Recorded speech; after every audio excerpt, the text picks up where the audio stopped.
Hi everyone, welcome to Module 3. We are into the third week of the term and I'm glad you're with us. Last week we looked at personal and social identity.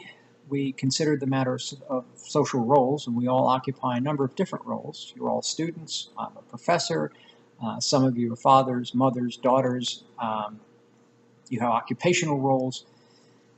We looked at a number of different consequences of different roles. We also looked at the matter of stigma and how to manage stigma. And for some of us, that is a significant issue. Some of us have to do more work in managing stigma than others. This week, we'll turn our attention to something that's somewhat related to that, and that is inequality. Inequalities of power, economic inequality, political inequality. There's significant issues associated with inequality because as it pertains to deviance, a good argument can be made that one is more vulnerable to being labeled as deviant to the extent that one lacks power. So, to put it succinctly, if you're accused of a crime, do you have a better chance of getting away with it to avoid being labeled as a criminal if you're wealthy and can hire a high-priced attorney than if you're poor and have to rely on the public defender's office? Does that make any difference? Good question. So we'll be exploring the extent to which differentials in power impact our vulnerability to being identified as deviant, and as significantly sanctioned as deviant. What happens to us once we do acquire a deviant label? And do the rich and powerful get the same kinds of punishments and sanctions that the poor get when they're involved in the same kinds of deviance?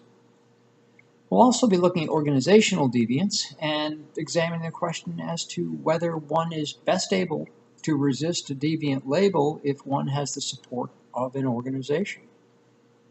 So if somebody is an executive working for a large company and they're accused of some sort of criminality, are they better able to duck that label and avoid being sanctioned for some sort of misconduct if they're part of an organization? And are organizations themselves much less vulnerable to being identified as deviant? We'll look at that question in some detail.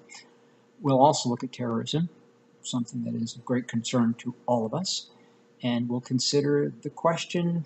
You may have heard this phrase before, and that is that one man's terrorist is another person's freedom fighter.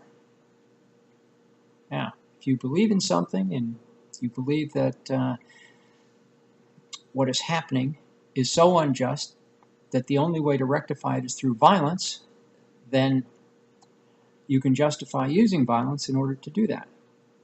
So, we've seen this play out over the last decade since 9/11 in this country, where people who have strong beliefs have used violence in an effort to accomplish goals that they regard as legitimate and that virtually all of us would reject in this society.